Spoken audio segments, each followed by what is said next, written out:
Okay, so we are now recorded, no? Now, Filipinas dentro de 100 años, it's one of the article, no, or work of Rizal published also in La Solidaridad, no? So usually, actually, ano yan, alos magkasunod sila ng previous discussion natin, yung the indolence of the Filipinos or sumula indolencia de los Filipinos, no? So Pilipinas dentro de 100 años, it's somehow referring to the Philippines, uh, translation of the Philippines a century hence, or the Philippines within a century, no, or 100 years. Kumbaga, ano bang mangyayari sa Pilipinas after 100 years, no?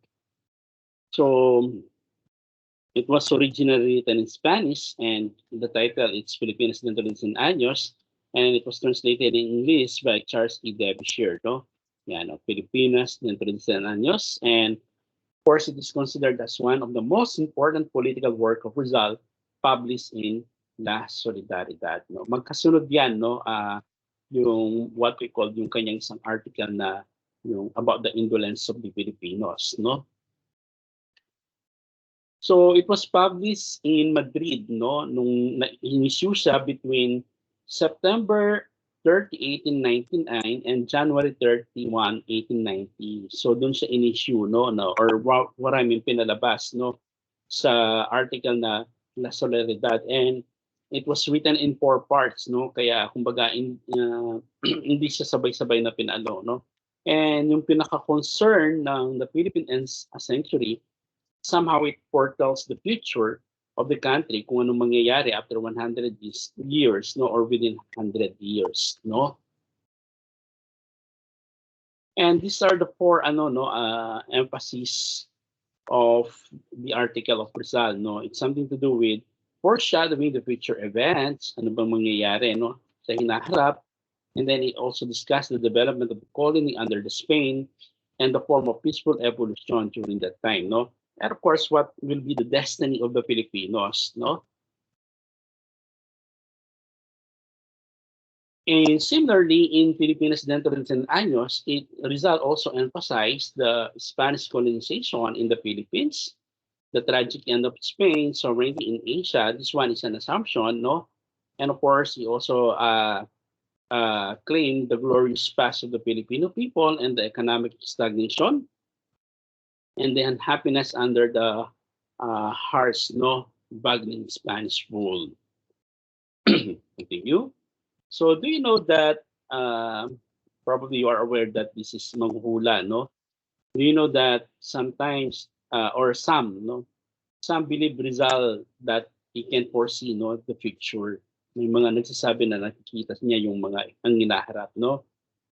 Yun nga, no, foreshadowing of the future events. So probably in this paper, parang ganun, no? Actually, hindi naman niya inula, no? But rather, parang research, meron siyang hypothesis o kaya assumption. Or maybe we can say prediction, no? Now, yun nga, as I mentioned, so somehow, no, they thought that Rizal can, or some believe that Rizal can foresee the future, no? Parang meron siyang clairvoyance, no?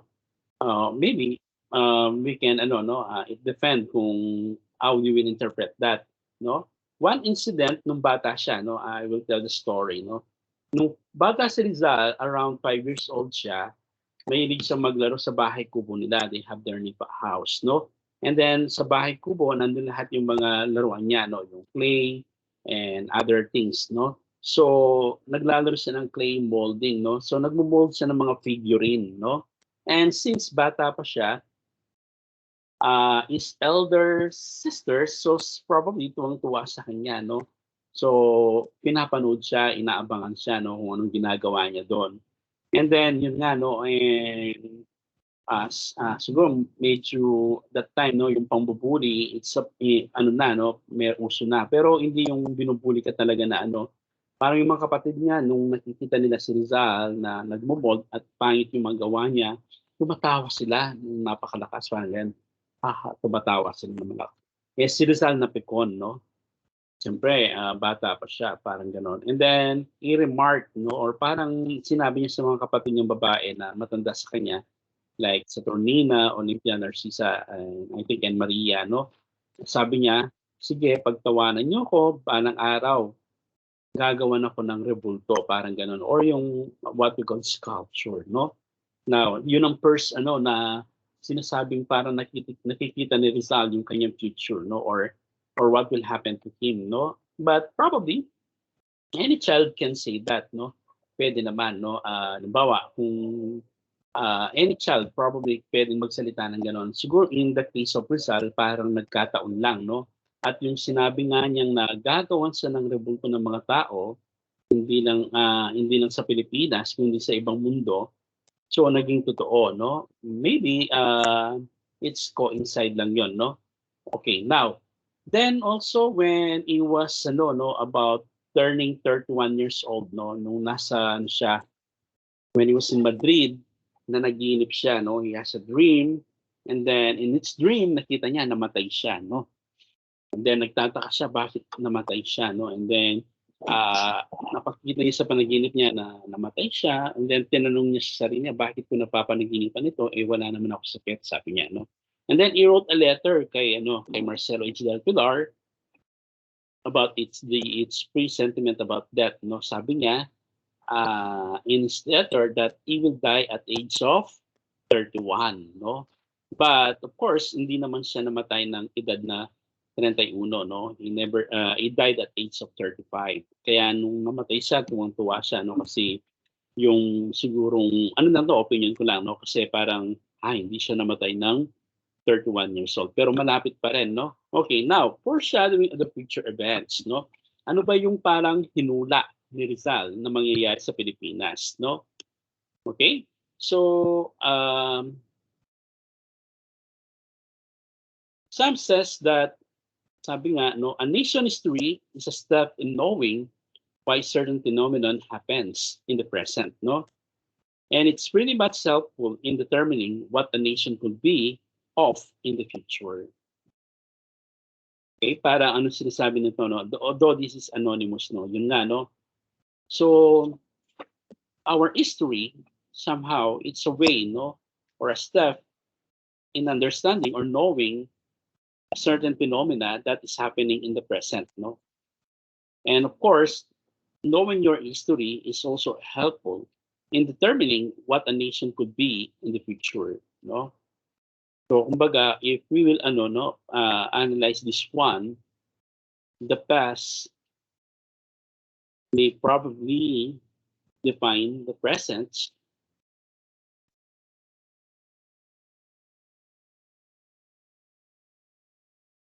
and probably yung present, nakarely sa kanya yung future. Okay? Para ngayon, di ba, what is your present? Your present, you are now student, di ba? In the past, of course, bago ka naging college, naging ano ka muna, no? High school and then grade school. Now your present now will somehow will define your future, di ba? Kung anong mangyayari sa in the future. So it relies in your hand, no? So parang ganun yung bansa natin, no? Or we are now, kung ano nangyayari ngayon, may kinalaman yan sa nakaraan, no? Di ba?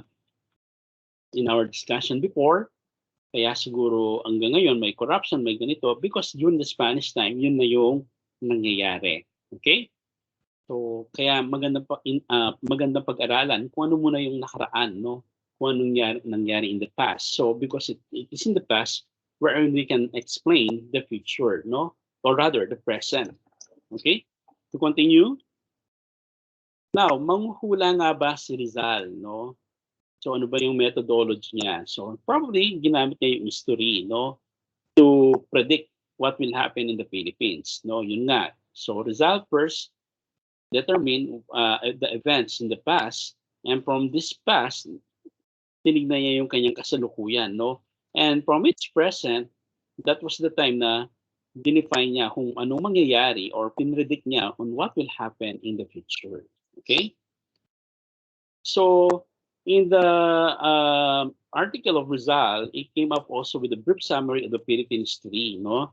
So, una, he mentioned that something to do with the oppressive, no, colonization by Spain, no, And then yung Filipinos became ashamed of their own culture dahil nga sa turo ng Kastila, no?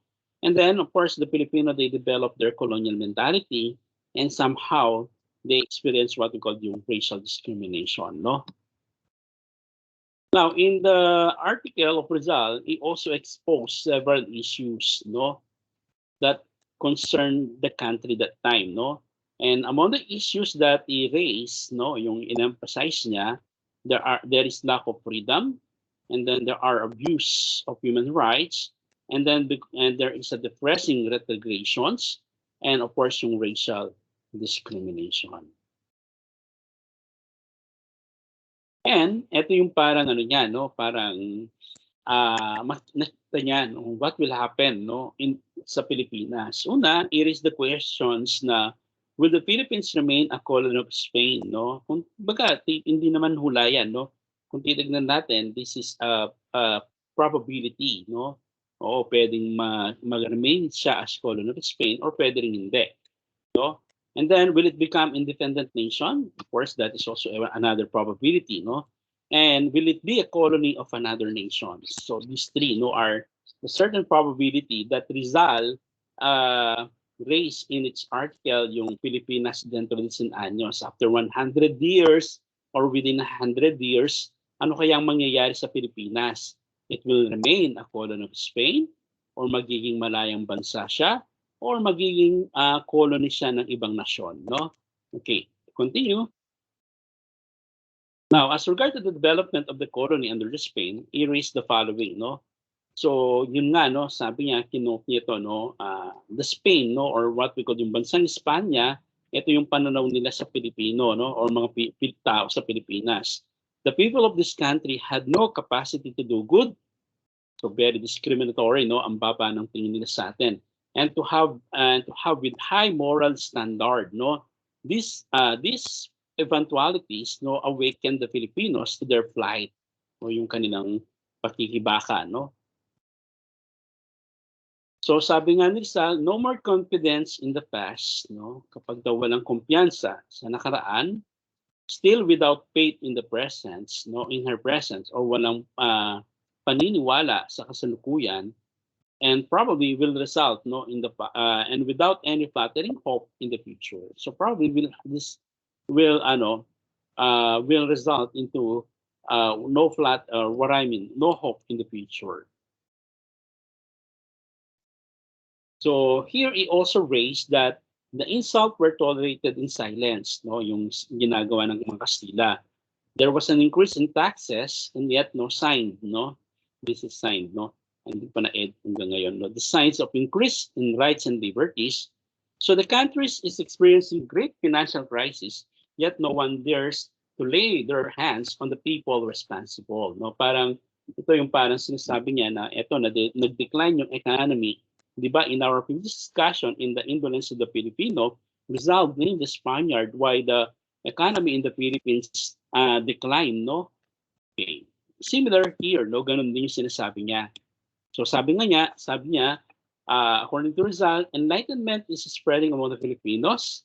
The Philippines has experienced misfortune, which is scattering all over its islands, and to brutalize its people is unacceptable, no?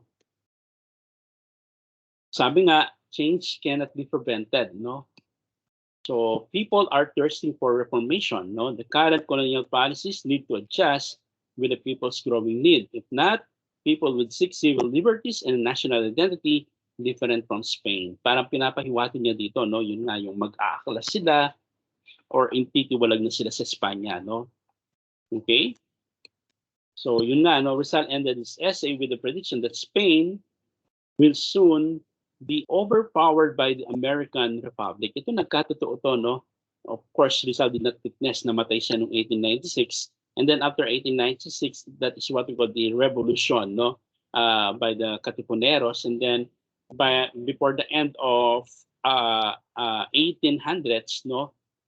Before na maging 20th century, or 19th, yes, before the end of the 19th century, maging 20th century, somehow the American, no, somehow the American defeated the Spaniard, no, okay. So this is the end of our discussion. Now, I will send this link about nationalism, no, in the, no, for our, I will not discuss it, no, pero isa-send ko na lang sa ano ninyo. Okay? Concern? Questions? I'll stop the recording. Do you have concern or questions?